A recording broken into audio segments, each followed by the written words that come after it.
Hello friends, welcome to my YouTube channel. আজকে তোমাদের সামনে যে ভিডিওটি শেয়ার করবো সেই ভিডিওটি হলো class 10 second summative history subject.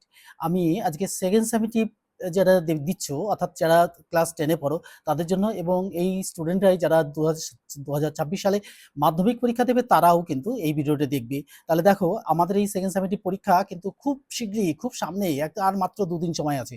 তার মধ্যে আমি কিন্তু তোমাদের একটা সাজেশন হিসাবে দিচ্ছি, যে সাজেশনটা যা সবার পক্ষে কিন্তু খুবই প্রয়োজনীয়তা লাভ করবে। তাই দেখো, আমি আজ এই ইতিহাস বিচিত্রা রায়ান মার্টিন বই থেকে শেয়ার করছি। দেখো, এই এই এই এই বই থেকেই আমি আমি দেখো শেয়ার করছি। চ্যাপ্টারটা হবে, সেকেন্ড সেমিস্টার পরীক্ষা হবে যে 4 নম্বর হচ্ছে সংঘবদ্ধতার গোড়ার কথা, বৈশিষ্ট্য এবং বিশ্লেষণ। এটা 230 পাতা থেকে 292 পাতা। 5 নম্বর দেখো বিকল্প চিন্তা ও উদ্যোগ, বৈশিষ্ট্য এবং পর্যালোচনা, 293 থেকে 353। আর 6 নম্বর চ্যাপ্টারে দেখো বিংশ শতকে ভারতে কৃষি, শ্রমিক ও বামপন্থী আন্দোলন, বৈশিষ্ট্য এবং পর্যালোচনা। আর বিশ্বের এই কমিউনিস্ট রাষ্ট্রসমূহ এবং ভারতের প্রথমরা, যারা প্রথমা আছে, অর্থাৎ 420 পেজে এই থেকে। তাহলে আমি আজকে তোমাদের সামনে শেয়ার করব 4, 5 এবং 6 এই চ্যাপ্টার থেকে। আমি প্রথমেই চলে যাব যে 4 নম্বর চ্যাপ্টার হচ্ছে 230 পাতায়। এই 230 পাতায় আমি চলে যাব। দেখো, 230 পাতায় গিয়ে আমি তোমাদের সামনে যে কোশ্চেনগুলো শেয়ার করব, সেইগুলো দেখো। 230 পাতায় চলে যাই। 230 পাতায় 28, 29, 30, এই যে 230 পাতায় পেয়ে গেছি। 230 পাতায় চলে গিয়ে আমি 230 পাতায় চ্যাপ্টারটা পেয়ে গেছি, যে সংঘবদ্ধতার গোড়ার কথা, বৈশিষ্ট্য এবং বিশ্লেষণ। আমি রায় মার্টিন বই থেকে শেয়ার করছি তোমাদের সাথে। দেখো, এখানে আমি যে কোশ্চেনগুলো শেয়ার করছি সেই কোশ্চেনগুলো পরীক্ষায় কিন্তু আসার মতোই, অর্থাৎ সেকেন্ড সামেটিভ পরীক্ষায় তো আসবেই। আর যারা 2026 সালে মাধ্যমিক দেবে তাদের পক্ষেও কিন্তু খুবই গুরুত্ব লাভ করবে। দেখো, এখানে বড় কোশ্চেন হিসাবে আমি সিলেক্ট করেছি। যে বড় কোশ্চেন বলতে আমি বলবো যে বড় কোশ্চেনগুলোর লেখা স্টাইলগুলো একটু অন্য ধরনের হয়। এই বড় কোশ্চেনের মানগুলো দেখো, মানটা থাকবে প্রত্যেকটা কোশ্চেনের 8 মান করে থাকবে। হ্যাঁ, 4 মান করে থাকবে। তাহলে 4 মান করে যদি প্রত্যেকটা মান থাকে, তাহলে সেই ধরনের কোশ্চেন আমি এখানে সিলেক্ট করেছি, যেগুলো সেকেন্ড সামেটিভ তথা 2026 সালে মাধ্যমিক দেবে এমন স্টুডেন্টদের জন্যই দরকার। দেখো, এখানে 4 নম্বর কোশ্চেন, পাতাটা হচ্ছে 238 পাতায়। দেখো, এই যে এখানে দেখতে পাচ্ছ যে কোশ্চেনটা হচ্ছে 1857 খ্রিস্টাব্দের মহাবিদ্যের ফলাফল সম্পর্কে আলোচনা করো। এই প্রশ্নটা কিন্তু 2026 সালে মাধ্যমিক দেবে তারা, এবং সেকেন্ড সামেটিভ যারা দেবে তাদের জন্য খুবই গুরুত্বপূর্ণ। যেমন ওই প্রশ্নগুলো লেখা থাকে, একটা সূচনা থাকবে পার্ট করে। তোমরা যদি এরকম দিতে পারো, আর তার সঙ্গে যদি একটা চিত্র অঙ্কন করে দিতে পারো, তাহলে আমি আগের ভিডিওতে এরকম চিত্র সহকারে তোমাদের সঙ্গে শেয়ার করেছি। সেই ধরনের চিত্র দিয়ে যদি তোমরা প্রশ্নগুলো লিখতে পারো, তাহলে কিন্তু খুব উপকার হবে তোমাদেরই। তা কেন উপকার হবে তোমাদেরই? এক্সামিনার খুব খুশি হবেন, এবং সেই ধরনের কোশ্চেন যদি উত্তর যদি পেয়ে যান এক্সামিনাররা, তাহলে কিন্তু সেই প্রশ্নগুলো ভালো মান পেয়ে যাবে। তারপর 1 নম্বর কোশ্চেন একটা শেয়ার করা হয়ে গেল। এবার দেখো, পরপর আমি কোশ্চেনগুলো দাগিয়ে রেখেছি, যে কোশ্চেনগুলো আসার মতোই সেই কোশ্চেনগুলো তোমাদের সাথে শেয়ার করে দেবো। দেখো, এখানে দেখো আরেকটা কোশ্চেন শেয়ার করছি। দেখো, এই যে 19 শতকে ভারতীয়, দেখো 9 নম্বর কোশ্চেন, 19 শতকে ভারতীয়দের মধ্যে জাতীয় চেতনার উন্মেষের কারণগুলি উল্লেখ করো। অথবা এটা আসতে পারে 19 শতকের ভারতে কি কি কারণে জাতীয়তাবোধের বিকাশ ঘটেছিল। এই প্রশ্নটা কিন্তু আসতেই পারে। দেখো, পাতা হচ্ছে 242। তোমরা স্ক্রিনশট তুলে নেবে, যাদের কাছে এই বইটা আছে তারা তো পেয়েই যাচ্ছে, কিন্তু যারা পাচ্ছ না তারা এখান থেকে স্ক্রিনশট তুলে নেবে। হ্যাঁ, স্ক্রিনশট তুলে নিলে পরে তোমাদের সুবিধা হবে। তাহলে তোমরা সকলেই কিন্তু পরীক্ষার আগে পড়তে পারবে। তারপরে দেখো, এদিকে চলে যাব আমরা, পরের কোশ্চেনের দিকে চলে যাব। দেখো, এখানে দেখো, আমি এখানে সিলেক্ট করেছি, এখানে 4 নম্বর কোশ্চেনের মান, ওটা তো 8 নম্বর কোশ্চেনের মান আলোচনা করলাম। এবার 4 নম্বরের মান দেখো।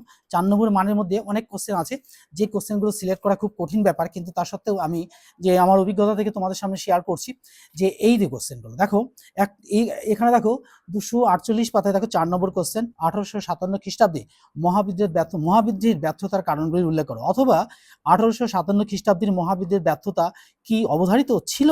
হ্যাঁ, এরকম ভূমিকা দিয়ে তোমরা করবে।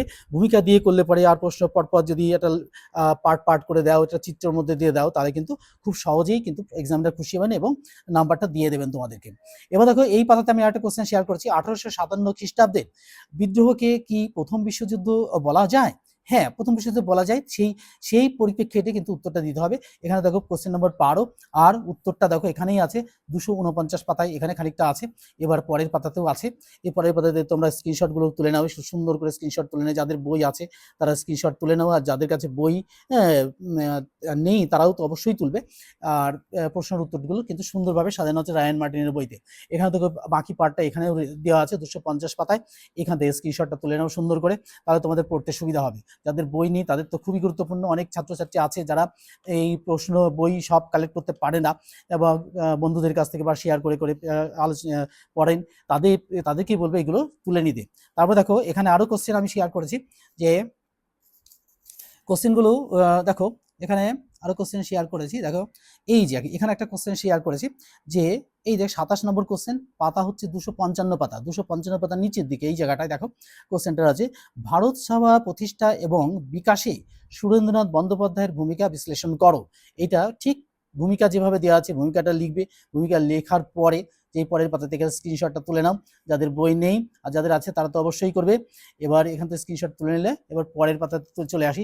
পরের পাতাতে অনেকগুলো কারণ, এই যে ভারত সভার জনপ্রিয়তা বৃদ্ধিতে সুরেন্দ্রনাথ বন্দ্যোপাধ্যায়ের ভূমিকা, এবারে ভূমিকা হিসেবে লিখলে, ভূমিকাটা ওই পাশে হলো, এবার লিখে তাকে 3-4টে ভাগে ভাগ করে দিলে, যেমন ধরো ভূমিকা লিখলে এরকম করে লিখে এরকম সুন্দর করে করে প্রত্যেকটা ঘর কেটে কেটে দিলে, তাহলে কিন্তু এক্সামিনার খুশি হবেন। এই যে প্রথম ঘরের মধ্যে লিখলে জনমত গঠন ও প্রচার, তারপরে পরপর পয়েন্টসগুলো দিয়ে উপসংহার দিয়ে দিলে নম্বরটা পেয়ে যাবে তোমরা। আচ্ছা, তারপরে দেখো এখানে আরেকটা কোশ্চেন তোমাদের সাথে শেয়ার করেছি। দেখো ইলবার্ট বিল বিতর্কের গুরুত্ব বর্ণনা করো, অথবা ভারতীয় জাতীয়তাবোধ জাগরণে ইলবার্ট বিলের ভূমিকা কি ছিল। এই সব কোশ্চেন কিন্তু সেকেন্ড সেমিস্টার পরীক্ষায় আসার মতোই, আর হচ্ছে যারা 2026 সালে মাধ্যমিক দেবে তাদের পক্ষে কিন্তু গুরুত্বপূর্ণ। এখান থেকে কিন্তু তুলে নেবে যাদের বই নেই।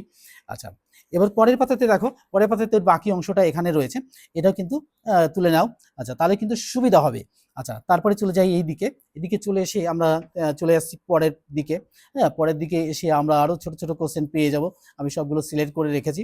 দেখো এখানে টিকা টাইপ কোশ্চেন আছে, আমি দেখছি কোনটা কোনটা শেয়ার করেছি, আমি দাগিয়ে রেখেছি। হ্যাঁ, সেই কোশ্চেনগুলোই আমরা পড়বো, আর তার বাইরে কোশ্চেনগুলো তো অবশ্যই পড়বো, কিন্তু তার সত্ত্বেও আমি বলবো এইগুলো সেকেন্ড সেমিস্টার অর্থাৎ খুব সামনে, সব কোশ্চেন পড়া সম্ভব নয়, সেই জন্য কিন্তু এই কোশ্চেনগুলো পড়বো। দেখো এখানে 11 নম্বর কোশ্চেন, পাতা হচ্ছে 264 পাতায়। 264 পাতায় দেখো ছোট প্রশ্ন হিসাবে দেখো 1857 খ্রিস্টাব্দের ঘটনাকে কি সিপাহী বিদ্রোহ বলা যায়, অথবা 1857 খ্রিস্টাব্দের বিদ্রোহকে কি সিপাহী বিদ্রোহ বলার কারণটা কি, এই একটা কোশ্চেন সেখানে শেয়ার করেছি। এখানে তো আরেকটা ছোট্ট কোশ্চেন শেয়ার করেছি, যে 1857 খ্রিস্টাব্দে বিদ্রোহকে ভারতের প্রথম স্বাধীনতা যুদ্ধ বলা যায় কেন, বলা যায় না কেন, তার কারণ লিখতে হবে। তাহলে এই ছোট ছোট 3 নম্বর 2 নম্বর কোশ্চেনগুলো এগুলো কিন্তু তোমাদের সামনে শেয়ার করেছি। এখানে দেখো আরেকটা শেয়ার করেছি, যে 1857 খ্রিস্টাব্দে বিদ্রোহের ফলাফলটা কি কি ফলাফল এসেছিল। দেখো 25 নম্বর কোশ্চেন, পাতা হচ্ছে 266 পাতায়। এখানে আরো 24 নম্বর কোশ্চেনটা সিলেক্ট করেছি। দেখো 1857 খ্রিস্টাব্দের বিদ্রোহের ব্যর্থতার যে দুটি কারণ উল্লেখ করো, অর্থাৎ যে কোনো দুটি কারণ, অনেক কারণে তো বিদ্রোহ দমন হয়েছিল, ব্যর্থ হয়েছিল, তার মধ্যে দুটো কারণ উল্লেখ করে দিতে হবে। আচ্ছা, এখানে গেল এই কোশ্চেনগুলো। তারপরে চলে যাই, এখানে দেখো এদিকে আর কোশ্চেন এগুলো শেয়ার করে নি, তারপরে আরো দেখি এদিকে শেয়ার করেছি। হ্যাঁ, এই দেখো এখানে একটা শেয়ার করেছি। দেখো 51 নম্বর কোশ্চেন, দেখো 270 পাতায়, 270 পাতায় এসে আমরা দেখো ব্রিটিশ ইন্ডিয়া সোসাইটি গঠনের উদ্দেশ্য কি ছিল, এই প্রশ্নটা কিন্তু ভেরি ইম্পর্টেন্ট। এবার দেখো এখানে একটা 60 নম্বর কোশ্চেন শেয়ার করেছি, যে পাতা হচ্ছে 271 পাতা রায়ান মার্টিন বইয়ের, অর্থাৎ অস্ত্র আইন কি। তারপরে দেখো 61 নম্বর কোশ্চেনটা শেয়ার করেছি, ইলবার্ট বিল কি। ছোট ছোট প্রশ্ন, এই প্রশ্নগুলো কিন্তু সেকেন্ড সেমিস্টার তথা 2026 সালের মাধ্যমিক গুরুত্বপূর্ণ প্রশ্ন, পড়ে নেবে। আচ্ছা, তারপরে দেখো এই পাশে এসে আরো কয়েকটা কোশ্চেন শেয়ার করেছি। দেখো আমার সবগুলো কোশ্চেন দাগানো আছে, দাগানো থাকলে হয় কি খুঁজে পেতে সুবিধা হয়, তাহলে তোমাদের সামনে শেয়ার করতে আমার সুবিধা হয়। এখানে দেখো 77 নম্বর কোশ্চেন 274 পাতায়, দেখো 19 শতকে ভারতীয় জাতীয়তাবাদ গড়ে ওঠার কারণ কি ছিল, এটা গুরুত্বপূর্ণ। তারপরে দেখো আরো কয়েকটা শেয়ার করেছি ছোট ছোট প্রশ্ন। দেখো চলে যায় এদিকে চলে এসে এই দেখো এখানে দেখো আরেকটা কোশ্চেন, কবিগুরু রবীন্দ্রনাথ ঠাকুর, অর্থাৎ রবীন্দ্রনাথের গোড়া উপন্যাসের রাজনৈতিক পটভূমি লেখো। 93 নম্বর কোশ্চেন, 276 পাতা। আচ্ছা, এরপরে দেখো আরো শেয়ার করেছি, এদিকে শেয়ার করেছি। না, এবার চলে যাব আমরা পরের চ্যাপ্টারটায়। পরের চ্যাপ্টারটা বলতে আমরা চলে যাব হচ্ছে কোন চ্যাপ্টারটায় চলে যাব, চ্যাপ্টারটা হচ্ছে দেখো 5 নম্বর, অর্থাৎ বিকল্প চিন্তা বিকল্প চিন্তা, আমরা এটা পড়েছি সংঘবদ্ধতা হয়ে গেছে। 5 নম্বর হচ্ছে বিকল্প চিন্তা, উদ্যোগ, বৈশিষ্ট্য। 293 পাতায়, 293 পাতায় চলে যাব। 293 পাতায় চলে গেলে 293 পাতায় চলে যায়, 90, 96, এই যে পেয়ে গেছি 293 পাতা। 293 পাতা রায়ান মার্টিন, 293 পাতায়, 294, 93, এই যে 93 পাতায় পেয়ে গেছি। এই দেখো পঞ্চম অধ্যায়, পঞ্চম পার্ট, এই 293 পাতারই অনেক কোশ্চেন কটা শেয়ার করেছি আমি। দেখো সেই কোশ্চেনগুলো কত সুন্দর সুন্দর কোশ্চেন তোমাদের সাথে শেয়ার করেছি। তো পরীক্ষার আগে এই ধরনের প্রশ্ন কিন্তু খুবই গুরুত্ব লাভ করবে, তাই আমি বলবো এই প্রশ্নগুলো তোমরা পড়ে নেবে। দেখো এখানে দেখো একটা কোশ্চেন শেয়ার করেছি এই জায়গাটা থেকে। দেখো এই যে Indian association for the cultivation of science, এই প্রশ্নটা দেখো, এই প্রশ্নটা তোমাদের সাথে শেয়ার করেছি। প্রশ্নগুলো ভূমিকা বা যেমন যেমন ভাবে লিখতে বলেছি সেমন ভাবে কিন্তু লিখবে আর প্রশ্নটা পড়ে নেবে। এটা কিন্তু পাতাটা বলে দিই, পাতাটা 301 পাতায়, 301 পাতায় দেখো 7 নম্বর কোশ্চেনটা। তারপরে চলে যাব পরের দিকে, আরো পরের দিকে চলে যাচ্ছি। পরের দিকে চলে গেলে প্রশ্ন পেয়ে যাব। তো সেই প্রশ্নগুলোও কিন্তু তোমার সাথে শেয়ার করেছি, আমি দাগিয়ে রেখেছি সবকটা প্রশ্ন। দেখো এখানে এই পাতাতে একটা কোশ্চেন আছে, এই যে দেখো 10 নম্বর কোশ্চেন, পাতা হচ্ছে 303, বাংলায় কারিগরি শিক্ষা বিকাশের সংক্ষিপ্ত বিবরণ দাও। এটাও কিন্তু গুরুত্ব লাভ করবে, তা পড়ে নাও এগুলো। তারপরে দেখো আরেকটা শেয়ার করেছি, আরেকটা কোশ্চেন শেয়ার করছি কোথায়, পরের পাতাতে চলে যায়, এদিকে চলে যায়। এদিকে আর বড় কোশ্চেন তোমাদের সাথে শেয়ার করিনি, আবার ছোট কোশ্চেন অর্থাৎ 4 নম্বর মানের কোশ্চেন শেয়ার করেছি। সেই প্রশ্নগুলো কিন্তু পড়ে নিতে হবে। দেখো আমি দাগিয়ে দিচ্ছি, বলে দিচ্ছি যে কোশ্চেনগুলো পাতা হিসাবে বলে দিচ্ছি, আর তোমরা কিন্তু সময় অল্প, এর মধ্যে কিন্তু পড়ে নিতে হবে, তা না হলে কিন্তু আমরা শেষ করতে পারবো না। সারা বই আমাদের পক্ষে পড়া এখন সম্ভবই নয় কিছুতেই, তাই আমি বলবো যে এগুলো পড়ে নাও, আর মাত্র 1 দিন 2 দিন সময় আছে। এখানে দেখো 18 নম্বর কোশ্চেন, 313 পাতায়, সুকুমার রায় কিভাবে বিখ্যাত পিতার যোগ্য সন্তান হয়ে ওঠেন, এটাও বেশ গুরুত্বপূর্ণ, পড়বে। তারপরে দেখো এদিকে চলে যায়, পরপর পাতাগুলো কিন্তু দেওয়া আছে, হ্যাঁ পাতাগুলো তোমরা তুলে নেবে। পাতাগুলো আমি বলে দিচ্ছি মুখে, আবার তাও এখানে বলে দিচ্ছি, পৃষ্ঠার নাম্বারটা বলে দিচ্ছি। রায় মার্টিন বই যাদের আছে তারা, আর যাদের নেই তাদেরকে বলবো যে স্ক্রিনশট তুলে নেবে, যখনই আমি দেখাচ্ছি তখনই কিন্তু তুলে নেবে, হ্যাঁ স্ক্রিনশট করে রাখলে পারে, তাহলে তোমাদের পড়তে সুবিধা হবে। নাহলে পাতাগুলো মনে রাখতে হবে, অন্য বন্ধু বান্ধবদের কাছ থেকে বইটা কালেক্ট করে নিতে হবে। বন্ধু বান্ধবরা সবাই দিতে চাইবে না, হ্যাঁ কারণ সবাই তো বোঝো যে নম্বরটা দরকার আছে। এখানে দেখো 318 পাতায় দেখো টিকা লেখো কলকাতা বিজ্ঞান কলেজ অথবা কলকাতা বিজ্ঞান কলেজের প্রতিষ্ঠা সম্পর্কে সংক্ষেপে আলোচনা করো। তারপর দেখো এখানে 28 নম্বর কোশ্চেনটা দেখো, টিকা লেখো বসু বিজ্ঞান মন্দির অথবা বসু বিজ্ঞান মন্দির সম্পর্কে সংক্ষেপে আলোচনা করো। এখানে দুটো কোশ্চেন শেয়ার করেছি। তারপরে দেখো আবার চলে যায় এদিকে চলে গিয়ে টিকা টাইপ আর শেয়ার করিনি, এখানে আরো শেয়ার করিনি। তারপরে এদিকে চলে যায়, এখানেও দেখো শেয়ার করেছি কোশ্চেনগুলো। দেখো 38 নম্বর কোশ্চেন, 322 পাতায় দেখো জাতীয় শিক্ষা প্রসারে জাতীয় শিক্ষা পরিষদের অবদান আলোচনা করো। এখানেও কিন্তু বড় কোশ্চেন, বেশ কোশ্চেনটা ভালো কোশ্চেন, এটা ইম্পর্টেন্ট, ভেরি ভেরি ইম্পর্টেন্ট। দেখো এই কোশ্চেনগুলো যদি আমরা পড়ে রাখি তাহলে সুবিধা হয়। ভূমিকা দেখো জাতীয় শিক্ষার প্রসারে জাতীয় শিক্ষা পরিষদের অবদান কি, তারপরে উপসংহার কি, এবার ছোট ছোট করে প্রশ্নগুলো আসবে। হ্যাঁ এই প্রশ্নগুলো কিন্তু তোমরা বুঝি, আর ভয় পাবে না, ভয় পাওয়ার কোনো কারণ নেই। তোমরা এটা বুঝে গেছো যে পরীক্ষার হলে ভয় পাওয়া মানে কিন্তু তোমার নিজের ক্ষতি হবে। তাই আমি বলবো যে এই ধরনের কোশ্চেন আসলে পরে কোনো ভয় না পেয়ে নিজের মতো করে, ইতিহাস তো একটু নিজের মতো করে লিখতে হবে, আর যদি একটু নিজের মতো করে লিখতে পারো তাহলে এই এক্সামিনার কিন্তু খুশি। এবার তারপরে চলে যাব আমরা 6 নম্বর চ্যাপ্টার, অর্থাৎ আমরা চলে যাব হচ্ছে 354 পাতায়। 354 পাতায় চলে যাবো বিংশ শতকে ভারতের কৃষক, শ্রমিক আর বামপন্থী, 6 চ্যাপ্টার, এটা কিন্তু শেষ। 354 পাতায়, 354 পাতায় চলে যাচ্ছি। 354 পাতায় চলে আসলে পরে পেয়ে যাব 42, আর একটু পরে এই যে পেয়ে গেছে 354 পাতায়, এই যে 354 পাতা পেয়ে গেছে চ্যাপ্টার 6। এটা কিন্তু সেকেন্ড সেমিস্টার পরীক্ষায়, আর এই সেকেন্ড সেমিস্টার পরীক্ষায় যা জ্ঞান অর্জন করে রাখবে কিছু মাধ্যমিক 2026 সালে লাগবে, তাই আমি বলবো এখন থেকেই কিন্তু প্রস্তুতিটা নিয়ে রাখতে হবে।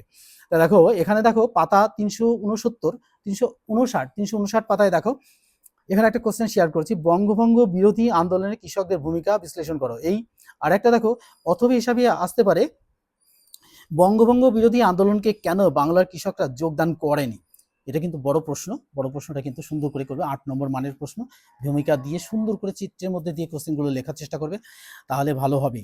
আচ্ছা তারপরে চলে যাবো এদিকে, আরো কোশ্চেন শেয়ার করেছি, চলে যায় এই দেখো আমি কোশ্চেন শেয়ার করেছি এখানে 3টে কোশ্চেন। 6 নম্বর কোশ্চেন 363 পাতায় দেখো, ভারত ছাড়াও আন্দোলন পর্বে কৃষক আন্দোলনের পরিচয় দাও, অথবা ভারত ছাড়ো আন্দোলনকালে বিহার ও বাংলা সহ অন্যত্র আন্দোলনের বিস্তার কেমন হয়েছিল, অথবা ভারত ছাড়ো আন্দোলনে কৃষকদের ভূমিকা আলোচনা করো। এই প্রশ্ন কিন্তু গুরুত্বপূর্ণ লাভ করবে, তাই এটা পড়বে। আচ্ছা, তারপরে চলে যাবো, আরো কোশ্চেন শেয়ার করেছি। আরো কোশ্চেনের মধ্যে দেখো, এই দেখো এখানে একটা কোশ্চেন শেয়ার করেছি, 10 নম্বর কোশ্চেন, 365 পাতায়। 365 প্রথম বিশ্বযুদ্ধের পর ভারতের শ্রমিক শ্রেণীর আন্দোলনের গতিবিধির কারণগুলি বিশ্লেষণ করো। এটাও important question, very very important question. আচ্ছা, তারপরে এবার চলে যাব আমরা পরের দিকে গিয়ে আরো কোশ্চেন পেয়ে যাব। এদিকে পেয়ে যাব বিংশ শতকের, এদিকে পেয়ে যাব ছোট ছোট প্রশ্ন। এই দেখো আরেকটা প্রশ্ন পেয়ে গেছি, যে এখানে কোশ্চেনের মান হচ্ছে 4 নম্বর। দেখো পাতা হচ্ছে 372 পাতা। 1 নম্বর কোশ্চেন, বঙ্গভঙ্গের পিছনে লর্ড কার্জনের প্রকৃত উদ্দেশ্য কি ছিল?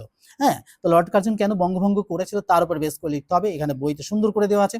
এছাড়াও যদি তোমাদের অন্যান্য রাইটারের বই থাকে, তারা কিন্তু সেই বই থেকেও কিন্তু এর সঙ্গে কিছুটা অ্যাড করে নেবে। তাহলে কিন্তু অ্যাড করলে কি হবে, অ্যাড করলে কিন্তু সেই প্রশ্নটার মানটা একটু বেড়ে যাবে। তারপর দেখো এদিকে চলে যাই, আরো এদিকে চলে এসে দেখো এখানে আরেকটা কোশ্চেন শেয়ার করেছি, যে ভারতে 13 নম্বর কোশ্চেন, পাতা হচ্ছে 376 পাতা, ভারতের লবণ সত্যাগ্রহ বা আইন অমান্য আন্দোলন কেন শুরু হয়েছিল? এই একটা কোশ্চেন, এটাও কিন্তু ভালো কোশ্চেন, খুব ইম্পর্টেন্ট কোশ্চেন, গুরুত্ব সহকারে পড়বে। এবার দেখো এদিকে চলে আসি, এই দেখো একটা কোশ্চেন, 18 নম্বর কোশ্চেন, 379 পাতায়, ভারত ছাড়ো আন্দোলনে কৃষক ও শ্রমিক শ্রেণীর অংশগ্রহণ কিরূপ ছিল? এটাও কিন্তু গুরুত্বপূর্ণ কোশ্চেন, এটাও পড়বে। তারপরে চলে যাব আরো একটু এদিকে এসে আমরা দেখবো যে এই দেখো 21 নম্বর কোশ্চেন, ভেরি ভেরি ইম্পর্টেন্ট, 380 পাতায়, তেভাগা আন্দোলনের সূচনা এবং পরিণতি আলোচনা করো, অথবা টিকা লেখো তেভাগা আন্দোলন। আর এদিকে শেয়ার করেছি বলে মনে হচ্ছে না, দেখি আর একটুখানি, তাও দেখে নিই ভালো করে, তাহলে একটা মিস্টেক হয়ে গেলেই আমাদের মিস্টেক হবে, মানে তোমার মিস্টেক হয়ে যাবে। তাই আমি চাই না কোনো কারো কোশ্চেন মিস্টেক হোক বা কোনো কোশ্চেন এড়িয়ে চলে যাক। তাই এগুলো আমরা কিন্তু গুরুত্ব সহকারে দেখছি, তোমাদের সাথেও শেয়ার করছি। এই দেখো এখনই একটা শেয়ার বাদ হয়ে যাচ্ছিল, টিকা লেখো শ্রমিক আন্দোলনে এআইটিইউসি, অথবা টিকা লেখো এআইটিইউসি সম্পর্কে লিখতে হবে। সুন্দর করে টিকা টাইপ কোশ্চেন তো বোঝোই যে বেশ ধরে ধরে লিখতে হবে। আচ্ছা, তারপরে এদিকে আর কোশ্চেন শেয়ার করেছি বলে মনে হচ্ছে না, না এদিকে আর, হ্যাঁ আরেকটা কোশ্চেন শেয়ার করি, লাস্ট ওয়ান কোশ্চেন, এটাও কিন্তু ইম্পর্টেন্ট। দেখো 48 নম্বর কোশ্চেন, পাতা হচ্ছে 390 পাতা, এই বামপন্থী আন্দোলনে রাজনীতির বৈশিষ্ট্যগুলি উল্লেখ করো। অর্থাৎ রাজনৈতিক দিক থেকে বৈশিষ্ট্য অনেক দিক থাকে, এখানে অনেক কটা কারণ দেওয়া আছে। এবার এইগুলো তোমরা সুন্দর করে লিখবে আর চিত্রের মধ্যে দিয়ে লেখার চেষ্টা করবে। আর কি হবে, অন্য বই থেকেও কিন্তু এটা নেওয়ার জন্য আমি বলছি, কারণ অন্য রাইটারের বই থেকে নিলে পরে কোশ্চেনের মানটা বাড়বে। তো আমাদের সেকেন্ড সেমিস্টার পরীক্ষাটা হয়ে গেলে আমরা কিন্তু আবার 2026 সালের মাধ্যমিক এই সাজেশনের উপরে বেস করেই যে ধরনের কোশ্চেন এসেছে, এই কোশ্চেনগুলো বাদ দিয়ে তারপরে কিন্তু আমরা কোশ্চেনগুলো আবার সিলেক্ট করব। তাহলে আজকের এই ভিডিওটি তোমাদের কেমন লাগলো শেয়ার করে দেবে, হ্যাঁ, আর কমেন্ট বক্সে লিখবে, বন্ধুদের মধ্যে শেয়ার করে দেবে। বন্ধুদের মধ্যে শেয়ার করে দিলে কি হবে, বন্ধুরা কিন্তু কোশ্চেন সম্পর্কে জানতে পারবে, আর কি হবে, তারা উপকৃত হবে, আর আমিও ভীষণভাবে মোটিভেটেড হব, আর এরকম নতুন নতুন গুরুত্বপূর্ণ ভিডিও নিয়ে তোমাদের সামনে হাজির হব। তাহলে আজকের মতো এখানে শেষ করছি, পরের ভিডিওতে আবার তোমাদের সাথে দেখা হচ্ছে। Good bye friends.